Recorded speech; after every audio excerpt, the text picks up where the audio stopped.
pessoal! Sejam muito bem-vindos ao nosso segundo episódio do podcast do Café Inclusivo. Hoje a nossa temática é em homenagem ao mês do Dia das Mães. Então, vamos falar sobre maternidade atípica. Eu sou a professora Anne Redig e estamos aqui com a professora Cristina Mascaro, com a professora Suzane Steff e a pedagoga Ana Mulethaler. Falei correto? Falou. Peguem seu café, se junte a gente, porque aqui todo mundo pode. Vou iniciar o podcast fazendo minha audiodescrição. Eu sou mulher de pele clara, óculos marrons, tenho cabelo na altura do ombro. Hoje eles estão mais escuros, meio preto, meio loiro, uma blusa de gola redonda rosa. Estou aqui no meu ambiente de trabalho, no meu home office, em que atrás de mim tem um armário branco, na minha lateral outro armário, aqui do lado esquerdo e do meu lado direito uma parede meio verde. Acho que isso aqui é um verde. Vou passar a palavra para as nossas convidadas. Professora Cristina. Boa noite, então eu sou a professora Cristina, eu sou uma mulher de pele morena, cabelos negros lisos passando um pouquinho da altura dos ombros, estou usando uma camiseta rosa, óculos escuros, brincos pequenos, dourado, e estou aqui também no meu ambiente de trabalho, uma parede de fundo rosa, com uma estante com alguns livros, alguns materiais, porta e janela branca, e é isso, estamos aqui para a gente bater esse papo super especial num mês tão afetivo, né, que é esse mês de maio. Professora Olá, Cristina. pessoal. Olá, pessoal. Muitas expectativas para esse momento, uma grande alegria estar aqui. Eu sou a professora Suzane Steff, mulher branca, de cabelo na altura dos ombros. Eu uso óculos com uma haste verde, meus olhos e cabelos são castanhos, e hoje eu estou com uma blusa estampada e por cima um colete jeans. No meu ambiente de trabalho domiciliar também, que tem as paredes brancas e uma pequena estante com livros atrás. Ana. Olá, eu sou a Ana Mulethaler, também sou uma mulher branca, de cabelos ruivos ondulados um pouco abaixo do ombro, uso óculos, estou com os óculos de armação escura, estou com um fone de ouvido branco, com a blusa cinza, também estou no meu ambiente de home office, no fundo tem alguns quadros, alguns livros e uma pilha de papel que precisa ser lidada com urgência. Seja muito bem-vinda, Ana. Você é a nossa primeira Obrigada. convidada. Então, assim, é uma honra muito grande estar aqui com você. Ai, Então, obrigada, é uma honra muito grande ser a primeira convidada, que responsabilidade. Ana, então, assim, eu gostaria que você se apresentasse, contasse quem é a Ana profissional. Então, eu sou pedagoga, acabei de me formar pela UERJ. Eu atualmente trabalho com mediação e com agente de apoio para pessoas jovens e adultas, pessoas com deficiência em geral, mas em geral, pessoas que me procuram são pessoas neurodivergentes. Então, em geral, cada atendimento é um pouco único, né? Cada pessoa é única, então tem pessoas que precisam mais para a parte educacional no ensino superior e pós-graduação, como tem outras pessoas que estão ali desbravando a vida independente e estão ali precisando aprender a fazer as coisas da vida adulta de uma outra forma, né? E aí esse olhar da educação inclusiva acaba contribuindo, porque são ensinos, né? São momentos de aprendizagem.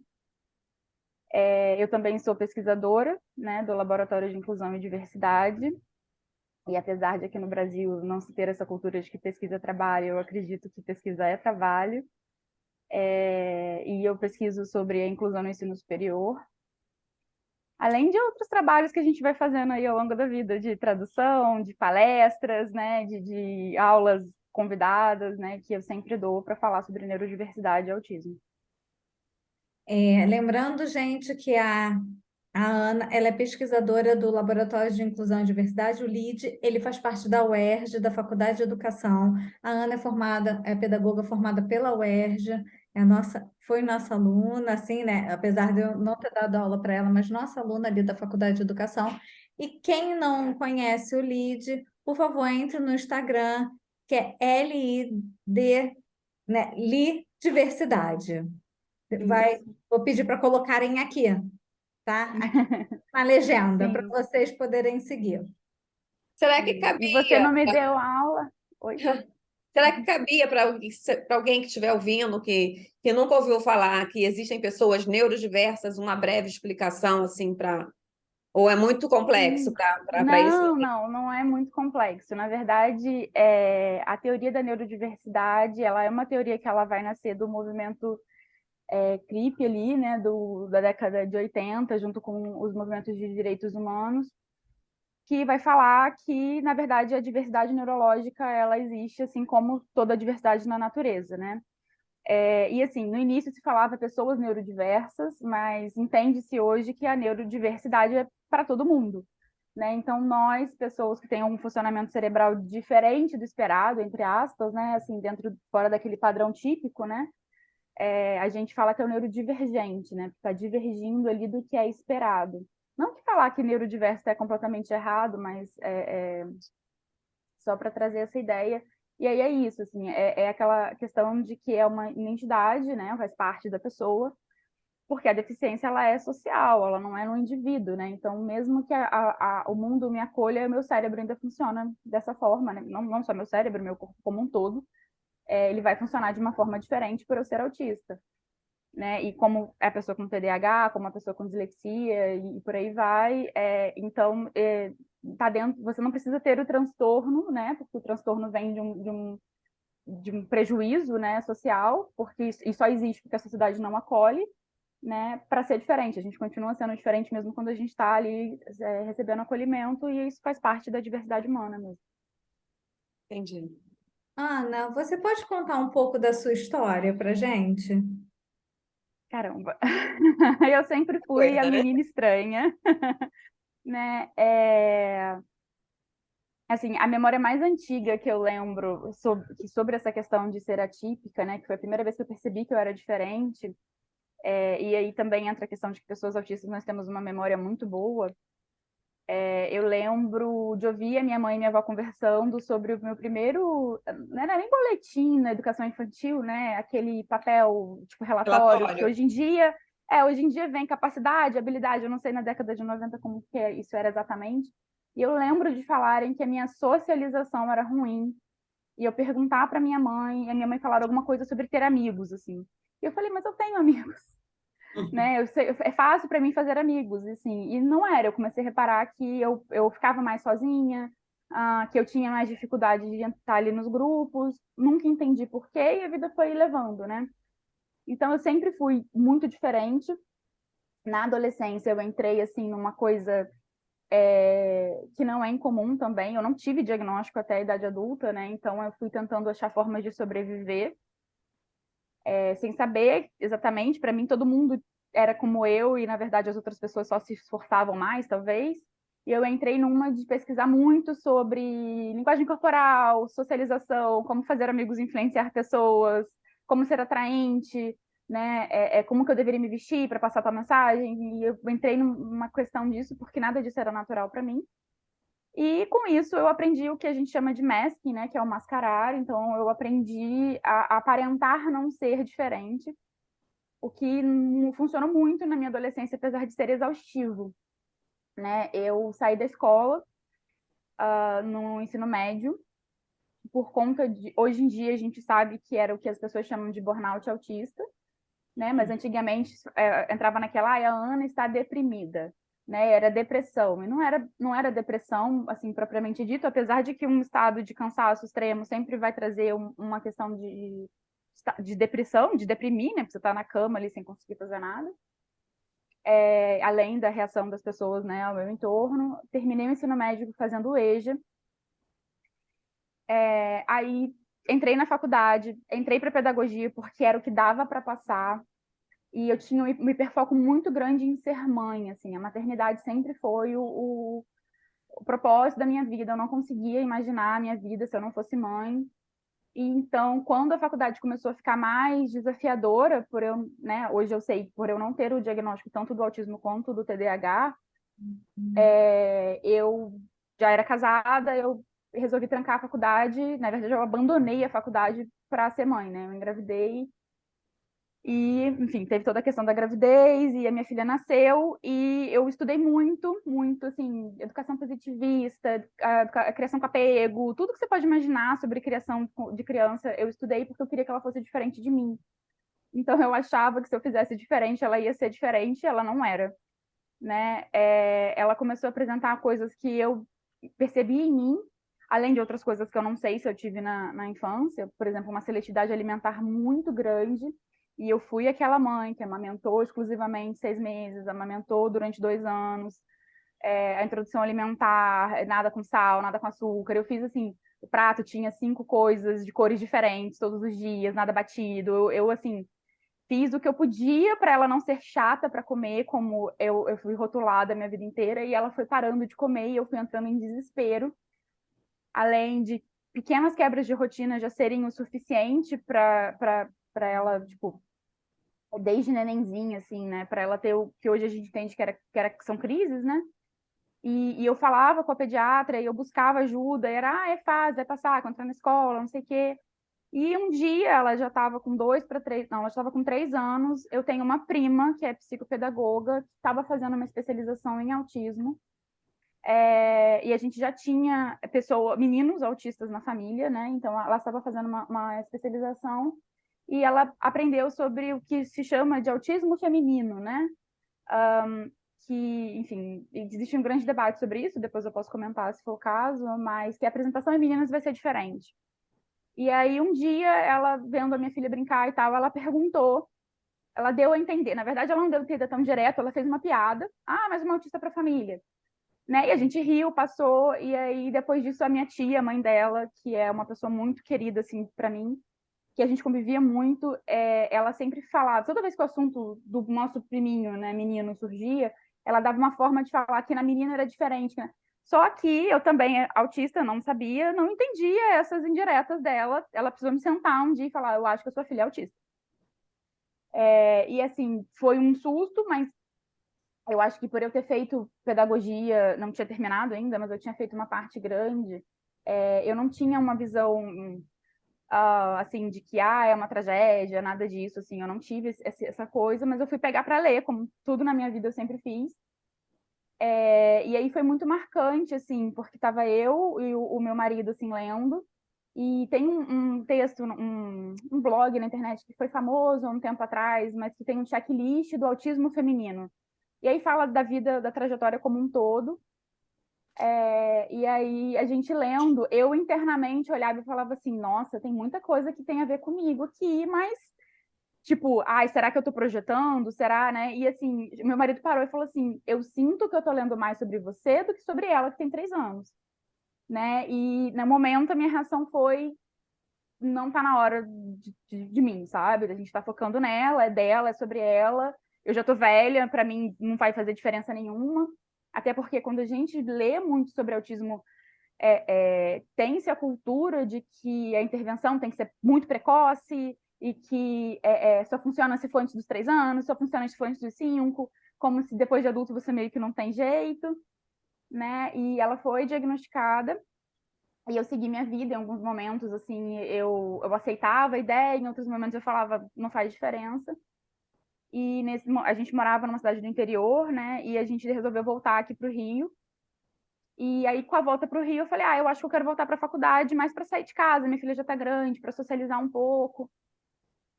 E aí, conversando com a minha irmã foi diagnosticada com TDAH criança, ela comentou como é que era tentar estudar sem a medicação. E para mim foi assim, ela estava me descrevendo, sabe? É uma questão de não conseguir ler, não conseguir chegar no final da página, não conseguir ficar sentada. Uma coisa assim de não funciona, não é questão de força de vontade e tal. E eu falei, bem, como eu já fazia acompanhamento com psiquiatra por conta dessas ditas depressões e ansiedade ao longo da vida, eu perguntei para psiquiatra, assim, e aí foi momentos de sorte e privilégios da vida, que ela me fez um monte de perguntas sobre a minha infância, né? Porque os 2 diagnósticos, você precisa ter traços já na infância, independente de ter prejuízo ou não. Então, ela me fez muitas perguntas. E aí ela falou, eu acho que parece autismo, né? E eu comentei, a minha filha já era diagnosticada, eu falei, a minha filha é autista, lá, então já temos o fator genético e tal, então... e aí ela acabou fechando o diagnóstico, né? E por que eu acho que foi sorte, assim?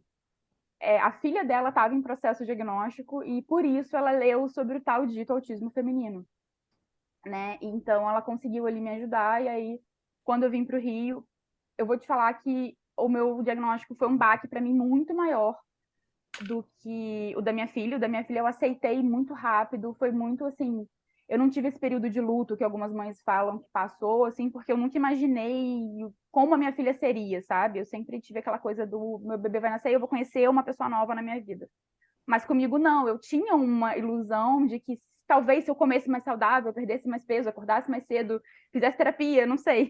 Um dia eu ia ser aquela pessoa ali perfeita, digamos assim, né? E Aquela agora pessoa eu que estava você recebendo idealizou, né? aquela idealização do que é um adulto funcional, enfim, né? Que depende de força de vontade só, né? E aí, quando eu recebi o diagnóstico, né? E aí é interessante esse momento, assim, eu acho que esse momento marcou muito, porque eu estava muito ainda dentro do diagnóstico dela, né? E assim, são grupos que não conversam muito por várias questões, os grupos dos pais e cuidadores de crianças e os próprios autistas adultos, né?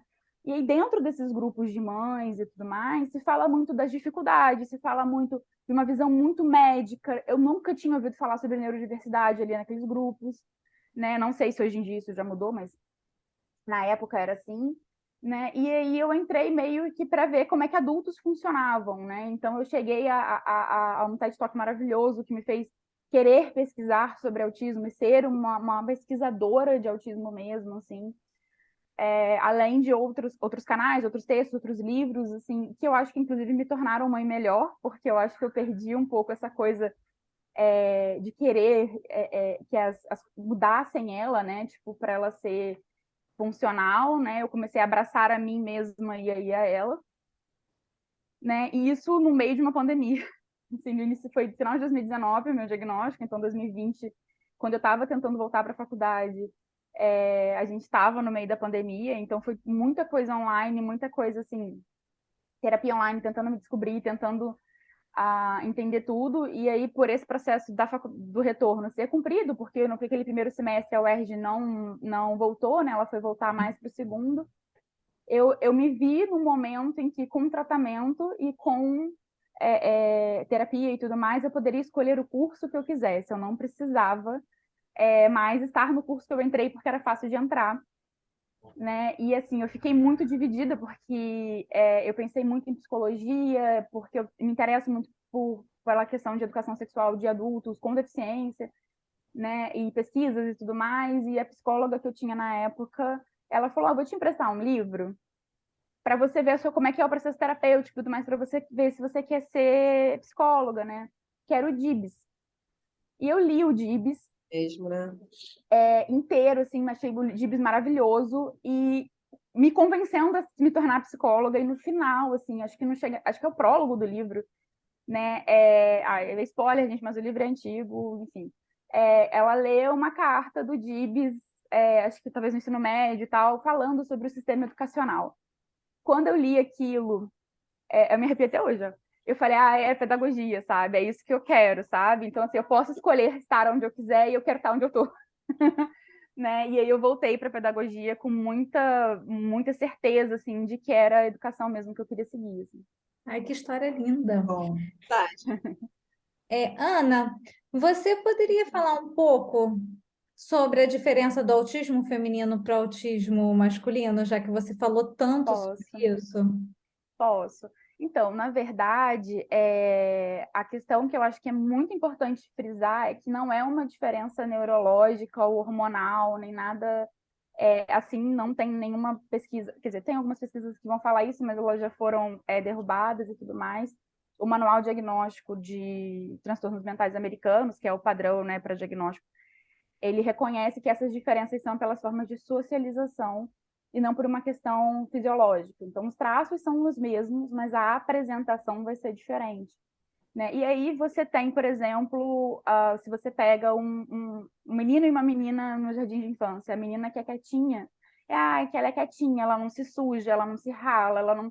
E o menino, se ele for quietinho, chama atenção, né? Ai, mas esse menino não brinca, não joga bola, não sabe, tá apático, né? A menina, se ela sofre uma frustração e senta e chora, ela até vai ser vista como mimada, como chata e tudo mais, mas o menino, quando chora e não tem essa reação de agressividade, chama mais atenção porque a gente espera que os meninos sejam mais agressivos, né? E aí, com isso, a gente vai tendo, por conta dos estímulos e até das brincadeiras que se fazem, né? O menino, ele vai... tem esse estereótipo do autista que gosta de trem. Mas quais são os brinquedos que a gente dá para os meninos? Né? Trem, carrinho, bola. Né? Enquanto as meninas, a gente dá boneca, a gente Panelinha. vai dar fogãozinho, panelinha. São coisas que ali imitam muito situações sociais mesmo, né? Então, você cria um repertório que você depois vira um roteiro, né, de como seguir. Então, quando você está brincando com a boneca, né, tipo, oi, tudo bem, como vai, não sei o quê, né, que alguém sempre vai ensinar. Eu não brincava, mas com algumas crianças, talvez, né, recebam esse tipo de estímulo mais nova, tenham essa coisa da brincadeira simbólica maior, né, então vai aprender um roteiro. Não vai ser uma brincadeira simbólica que vai ser realmente uma brincadeira simbólica de mudar o repertório, mas ela vai aprender que é assim que se brinca de boneca, né? E que a brincadeira da boneca da Barbie com quem? Com a outra Barbie que vai no shopping e tudo mais, é um roteiro que ela vai replicar quando ela cresce. Então ela aprende mais sobre socialização do que o menino que tem mais permissão ali para não, né? Entre outras questões, né? Até da resposta da sociedade, né? O padrão ouro de terapia para o autismo é o ABA, né? Que é a análise do comportamento, que trabalha muito com essa ideia de reforço positivo e reforço negativo. Né? Eu brinco, assim, que eu fizeram aba comigo sem saberem, né? Porque é muito isso, assim, muitas das coisas eu percebi assim, opa, não posso falar desse jeito ou tal coisa, porque as pessoas ficam bravas comigo, né? Então não posso sentar assim porque me olham feio, não posso usar tal roupa. Então, eu não entendi o porquê, mas eu entendia que eu estava sendo punida, né? Ou recompensada. E com isso a gente modula o comportamento, a aparência e tudo mais. E com os meninos, existe na sociedade que a gente vive, né? Os meninos, os homens têm mais permissão quanto a isso, né? Um menino desorganizado, né? Tá tudo bem, porque não se espera, né? Até no primeiro episódio do podcast vocês falaram sobre essas coisas dos maridos, por mais que dividam as responsabilidades, né? Ainda é visto como ajuda, né? Ninguém espera, né? Quando você chega na casa de um casal e tá desarrumado, o julgamento vai ser na mulher, não vai ser no homem. Eles estão deixando a casa, não. Nossa, ela está deixando a casa desarrumada. Então, Ela a não dá cobrança vai conta. ser muito maior. Ela Ela não não dá dá conta, ela é conta. desleixada. Então, e aí com isso você vai tendo as apresentações das características de forma diferente, por conta dos estímulos. Muito obrigada. Ana, você falando, né, e aí eu refletindo aqui, e aí, principalmente quando você fala num dado momento, e que você, em outros momentos que nós estivemos juntas, também falou e também me chamou a atenção, é sobre essa questão de mascarar, né? Você até dá um nome que me fugiu agora, fala aí. Masking, em inglês, Isso, né? O mascarar isso. se fala dessa Exatamente. forma. Então, assim, aí eu fiquei refletindo, você acha que... Porque eu penso, me corrija se eu estiver errada, que, na verdade, isso aconteceu porque você estava tentando se ajustar a esse padrão da sociedade, né? Assim Uhum. como você falou, né? Se estava alguma coisa dando errado, você estava sendo punida, então você mudava esse comportamento. Você acha que isso foi positivo? Contribuiu assim para a sua formação enquanto pessoa e para hoje você ter chegado aí nesse patamar de, né, de pesquisadora, de já Uhum. formada e, enfim, você acha isso? Olha, positivo, eu acho uma palavra muito forte, levando em consideração os danos que isso traz na vida de uma pessoa. Algumas pessoas até falam que a capacidade de mascarar é um privilégio na vida do autista. Eu Eu entendo um pouco, mas eu discordo na grande maioria, porque eu acho que privilégio é uma coisa que você não percebe que você tem até alguém te mostrar, sabe? Por exemplo, eu descobri, já mais velha, que existem pessoas que têm a cor de pele diferente da minha, que são seguidas dentro do mercado, né? Sendo que eu nunca fui. Então, para mim, é um privilégio eu entrar no mercado, né? A questão de ter que mascarar sempre foi uma coisa que eu percebi que tinha que acontecer. A diferença foi que depois do diagnóstico eu descobri que as outras pessoas não fazem isso, elas não têm consciência do que está acontecendo com o corpo delas em todo momento, com o rosto e de expressão facial e tudo mais. Eu acho, assim, que é uma habilidade valiosa e que, atualmente, por eu ter conseguido talvez assim, adaptar a minha vida para o que cabe a mim, eu tenho ali a escolha de mascarar um mascarar muito grande só em momentos que eu meio que escolhi estar ali, sabe? Então, por exemplo, no laboratório, no LEAD, até com outras pessoas mais próximas, até com os meus alunos mesmo, né? Que também são pessoas neurodivergentes, eu não preciso mascarar tanto. Né? Não que seja uma coisa que eu consiga parar de mascarar completamente na frente de alguém hoje em dia, porque aonde começa a máscara e aonde termina é difícil, assim, quando a gente é diagnosticado adulto. Então, assim, é uma habilidade válida, mas eu acredito que existe um limite que não é nem mascarar, né? Eu acho que qualquer pessoa neurotípica, por exemplo, também não vai falar o que pensa o tempo todo, e eu acho que a gente não tem que ser incentivado a isso. A gente não tem que ser grosso, a gente não tem que criticar o outro, a gente não tem que... a gente aprende a botar a mão quando a gente tosse, então tem umas regras sociais que para mim não é mascarar, e a questão do autismo vai entrar também aí, por exemplo, você ter um STIM, né, que é o movimento regulatório, que não incomode o outro na sala de aula, para mim é o mínimo da decência humana, não é mascarar, sabe? Mas você tem alguma coisa, você troca, mas você aprende a pensar no outro. A questão é que no nível, assim, que o masking foi colocado para mim, não é, assim, só para mim, que chega no nível de prejudicar. Então, por exemplo, porque eu não podia me balançar minha perna, em todos os outros estímulos que eu tinha quando era mais nova, eu mordia dentro da minha boca. Eu cheguei a quebrar dente, de ranger dente. Meu dente da frente já foi consertado 4 vezes por conta de quebrar, né? Então, eu acho assim que existe uma forma que eu já não considero como mascarar, sabe? De você aprender a socializar e de você aprender a estar nos ambientes, sem que isso signifique esconder os seus traços autistas num nível mesmo um absurdo, sabe? Assim, e eu entendo quando você fala da minha trajetória e eu reconheço isso. E eu acho que aí é um problema até mesmo da academia, porque todos os autistas que eu entrevistei no meu TCC, né, que a Anne corrigiu, são pessoas que também conseguem mascarar em até certo ponto, em certo nível, todos oralizados, todos sem deficiência intelectual. Né? Então, assim, a gente nem tem autistas que não conseguem no ensino superior para a gente saber como é que isso vai ser. E também, assim, por esse espaço, né, que eu ocupo. Por exemplo, na minha vida profissional, quando eu preciso falar com um psicólogo que atende algum dos meus alunos, ou com um pai, mãe, apesar de ser mais difícil por serem adultos, mas às vezes acontece e tudo mais, eu consegui mascarar, eu mostro ali que, porque eu não escondo que eu sou autista, então o fato de eu conseguir mascarar e me vestir como um adulto responsável, né, traz um pouco mais de segurança para eles de que eu vou dar conta de fazer meu trabalho, né. Uhum. Bem interessante, Ana, porque assim, o nosso tema aqui, hoje em homenagem ao Dia das Mães, né, seria sobre maternidade, e aí você falando, eu fico pensando, porque eu também tenho estudado bastante sobre educação respeitosa, e eles falam muito da questão de você tentar preservar a essência da criança, né? Então, assim, Uhum. você respeitar, não deixar a criança chorando no berço até dormir, porque eu falo que é como se fosse perdendo os pedacinhos, né? E aí a pessoa vai perdendo seus pedacinhos para poder satisfazer o que eu entendo que seria o normal, né? Então, é muito isso que você vem falando, Sim. de tentar se mascarar para poder ser aceito.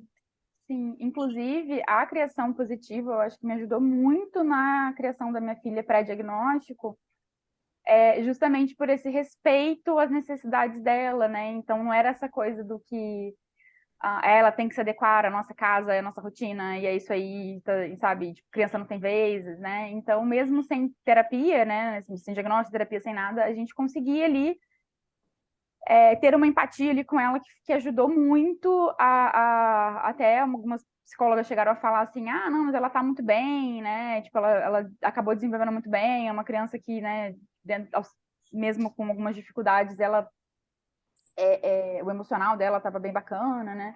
Por isso, assim, e é isso que eu acho que muita da coisa é isso, é bom senso, né? Não é porque é a criança autista, porque é com qualquer criança. Essa coisa do não dizer não que a educação positiva tem, que as pessoas acham que é não dar limite, mas na verdade você não usar a frase negativa, né? Então, ao invés de não sobe na cadeira, você falar a cadeira foi feita para sentar, não foi feita para ficar em pé, né? Então, a cadeira é para o bumbum, não é para o pé, a cadeira é para o bumbum, bota o bumbum. Você está dizendo no positivo, você está dando o limite, você está, né? E frases com não geram muita frustração em crianças autistas e desencadeiam muitas crises. Então, isso é um conselho comum que as mães de autistas escutam, né? E que eu já tinha escutado por estar lendo sobre criação com apego. O desmame dela também foi tudo com livro de crianças neurotípicas, porque ela não tinha diagnóstico, mas que nessa pegada de você ir no ritmo da criança, de você ir sendo claro, você comunicar o que está acontecendo. Então, assim, muitas das coisas eu acho que é esse bom senso que vem de uma educação carinhosa, né, respeitosa. Acho que a gente parou. Então, eu estava falando com a Ana que eu fiquei curiosa agora em saber como é que foi a gestação. Pois é, foi, Ana. Então, eu não tinha diagnóstico, então eu ainda achava que todo mundo passava pelo que eu passava, e não, não era o caso.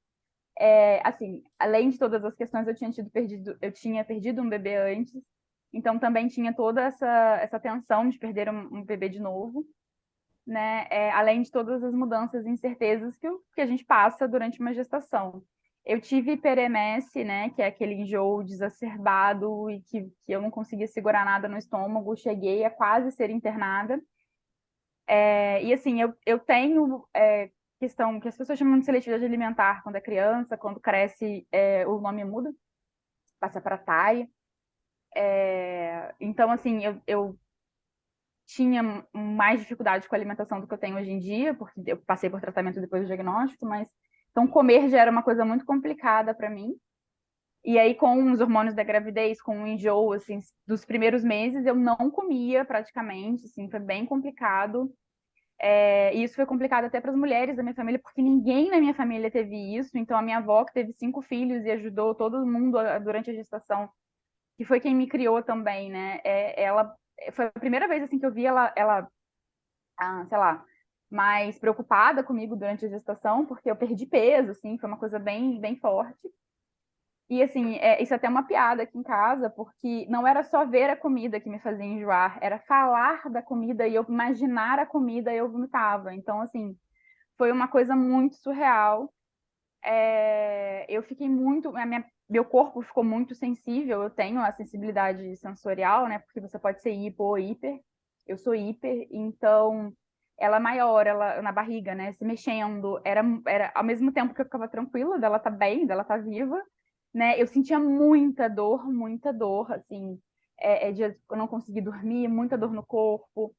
Foi um período assim, eu praticamente não saía de casa. Eu sempre achei que eu grávida ia querer sair e tudo mais, mas eu estava sempre exausta, mesmo voltando a comer, mesmo assim. Foi uma gravidez até muito saudável, pelo menos fisicamente, mas que foi muito puxado nessas questões que hoje eu entendo que foram questões sensoriais, né? Não foram questões que são comuns a todas as pessoas. Né? E assim, por mais que eu seja muito sensível sensorialmente, algumas coisas às vezes se desequilibram, né? Então, no quesito dor, eu às vezes, se eu tô sentindo dor há muito tempo, ou se é uma coisa muito interna do corpo, eu não sinto dor. Então, quando eu entrei em trabalho de parto, eu não percebi que eu estava em trabalho de parto. E isso, assim, eu estava 3 dias sem dormir, assim, com um desconforto. Eu sabia que tinha alguma coisa errada, desconfortável, sabe? Não consigo dormir e, assim, meu marido um dia acordou comigo, brigando com ele, porque como que ele ousava dormir comigo acordar, né? Tipo, pessoa 3 dias acordada, né? E era dia de pré-natal, ele falou, não, ligou para minha médica, não, vamos pro hospital, que aí eu vou dar Buscopan na veia, deve ser tipo uma cólica, uma coisa assim, dor nas costas, né? E eu cheguei no hospital e a enfermeira falava para mim assim, não, que trabalho de parto é assim mesmo, mas eu não tô de trabalho de parto. Aí ela, não, mas trabalho de parto é assim. E eu falava, mas eu não tô de trabalho de parto, onde você tá tirando que eu tô de trabalho de parto? Eu tô com dor nas costas, sabe? E tipo assim, era um desconforto, as pessoas diziam que doía muito, né? E aí a minha médica me parou, assim, e ela era um amor, eu acho que ela, de me olhar, assim, ela sabia que alguma coisa ali diferente tinha. E ela falou assim, Ana, segura a sua barriga. Tá vendo a sua barriga ficar dura e ficar mole? Isso é contração, sabe? Você tá em trabalho de parto. Mas ainda vai demorar, vai para casa, né? Enfim. Então foi assim muito conturbado nessa parte mesmo do sensorial, assim, de tudo. De cheiro, de toque, eu não conseguia usar perfume, eu não conseguia pintar unha, eu não conseguia as comidas, assim, eu entrei numa de comer comidas muito específicas e muito certinhas, de repetir muito as mesmas coisas, eu não comia tanto. E eu não via a hora dela nascer, porque o mover na barriga, assim, era dolorido até quando era pouquinho, sabe? E essas questões todas, né, Ana, a gente vem para o lado do diagnóstico. Se você já se conhecesse, né, quanta coisa que Sim, você poderia prevenir, né, da importância desse sim, autoconhecimento, né? sim, sim. Fui E, Quantas muito. coisas seriam diferentes? e Ana, para a gente poder finalizar, quem é a Ana mãe? Olha, a Ana mãe é uma mãe culpada, como todas as mães. Eu acho que a culpa materna, ela existe. Mas, ao mesmo tempo, eu acho que a maternidade mudou muito a minha vida, tanto que veio o diagnóstico disso. Vem também eu aprender a amar uma pessoa que tem os mesmos traços que eu odiava em mim mesma, né? E de que se eu sou capaz de amar esses traços nela, por que que eu não vou ser em mim? Então, é um crescimento, assim, muito grande. Ao mesmo tempo de querer ser exemplo, e tanto nos momentos bons quanto nos momentos ruins. Então, aprender a falar, eu estou em crise, mamãe não tá bem, mamãe precisa deitar, mamãe precisa de tempinho, né? E ela já tá grande, ela tá com 8 anos, então ela já entende. E não esconder isso dela, porque eu não quero que ela cresça achando que adulto não tem essas coisas, não tem momento cansada, não chora e tudo mais. Como por outro lado, né, pelo lado de falar abertamente que eu sou autista e de ter orgulho disso, né? A minha filha ela nunca reclamou ser autista, ela nunca, ela não sabe ainda, né, o lado ruim de ser autista, que é o capacitismo que a gente sofre. Ela nunca, ela já passou por algumas questões por ser diferente, mas ela nunca ligou A mais B assim. Então ela fala que ela é autista com muito orgulho, né? Então eu aprendo a ter esse orgulho também ali com ela, né? E eu acho isso muito positivo, sabe? Mas é aquilo, né? Da culpa. Por exemplo, quando eu ficava só em casa com ela, eu me sentia culpada de ser a mãe que estava só com ela. E não estava dando um exemplo de uma mulher empoderada que trabalhava, né? E aí eu volto para a faculdade, volto a trabalhar, viro pesquisadora, né? E eu sei que ela tem muito orgulho de mim por conta disso, mas eu me sinto culpada porque às vezes eu passo mais de um dia sem vê-la, né? E aí é aquela dualidade eterna da maternidade, né? Mas que ao mesmo tempo é uma maternidade que vem com um ativismo muito grande, né? Eu tenho a experiência de como o tratamento mudou na escola, na terapia dela e tudo mais. Quando eu fui diagnosticada, eu comecei a falar abertamente sobre isso, né? Antes era tudo comigo, a gente tinha que brigar para o meu marido participar. Depois inverte, né? E a gente tem que brigar para eu fazer parte das reuniões, para eu fazer parte dos grupos da escola, né? Para minha voz ser ouvida, né? Porque entra muito naquela do mas ela quer passar a mão, porque ela também passou por isso, ela não está sabendo separar e tudo mais. E também, né? Eu acho que o dilema eterno, eu acho que muitas mães atípicas vão poder concordar comigo, que a gente quer fazer diferente do que fizeram com a gente, mas até certo ponto o que fizeram não foi de todo ruim, né? Então, todo mundo pensar na infância, né? E lembrar que o quanto chato era escovar dente antes de dormir, todo mundo vai lembrar e vai querer deixar o filho dormir sem escovar dente. Mas quando a gente é mãe, a gente sabe que a gente não pode cuidar da cárie, É mais ou menos isso que eu passo, por exemplo, quando a minha filha tá muito sobrecarregada, ela acorda exausta, e eu sei que é por uma sobrecarga de ir para a escola todos os dias, ficar 7 horas na escola, numa escola que, apesar de ser minimamente inclusiva, está a anos-luz de ser muito inclusiva, né? E eu quero deixar ela em casa, porque eu lembro como é que era isso, né? Mas eu sei que eu não posso, porque ela não pode reprovar por falta, né? Algumas coisas a gente faz que a gente tem que fazer, então é esse dilema que ninguém prepara a gente. Eu nunca vi, assim, alguém sentar com a gente, falar, e assim, até a gente saber esse limite, né? Porque em alguns momentos eu vou deixar ela faltar, alguns momentos eu vejo que ela ia pedir para ela ter crise, né? E eu não vou deixar ela passar por isso, porque eu entendo, né? Eu entendo, às vezes, quando ela fala mais ríspida comigo, que não foi a intenção dela, né? Eu entendo, às vezes, quando ela chora e fala que tá com dor de cabeça na escola pra gente buscar, e quando ela entra no carro, ela tá falando animada. Não era uma dor de cabeça, ela era um pouquinho, mas era sobrecarga sensorial, e quando ela entra no carro, ela já tá tipo, ai, ufa, saí, tô melhor e tal, e ela tá se sentindo acolhida pela gente, por isso ela tá feliz, então eu não vou falar pra ela, tá vendo? Não tava nada, era mentira, não vou acreditar mais em você e tudo mais. Mas ao mesmo tempo eu não posso buscar ela todas as vezes, né? Isso, assim, que eu acho que é aquele cerne da maternidade atípica, de atípico, que ninguém te prepara, né? Eu acho que mesmo que eu tivesse o diagnóstico há mais tempo, eu nunca, né, vi ninguém falando sobre isso propriamente, assim, bem próximo, né? Passa a ser uma experiência única, né? Olha, deve ter bastante gente que passa por isso, mas a gente ainda não se Para encontrou. você, né? Sim. Ana, eu ouvindo você, né? A gente assim, você fala da maternidade atípica, e aí a gente para e vê que não é tão diferente da maternidade típica, os medos, a culpa, né? Os desafios, e cada um vai ter o seu maternar, né? Que é próprio seu, que de como você vai sentir. Mas muito obrigada por compartilhar sua história com a gente nesse nosso momento aqui de maternidade, de Dia das Mães, de uma maternidade inclusiva, né? Muito obrigada.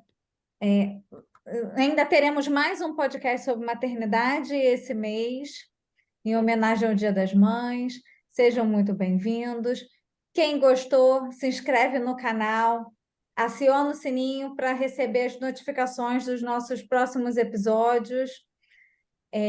Quem é novo aqui, seja muito bem-vindo. É o nosso podcast do Café Inclusivo. Sigam a Ana também lá no Instagram, sigam o Lide, sigam o Café Inclusivo, e até a próxima. Muito obrigada.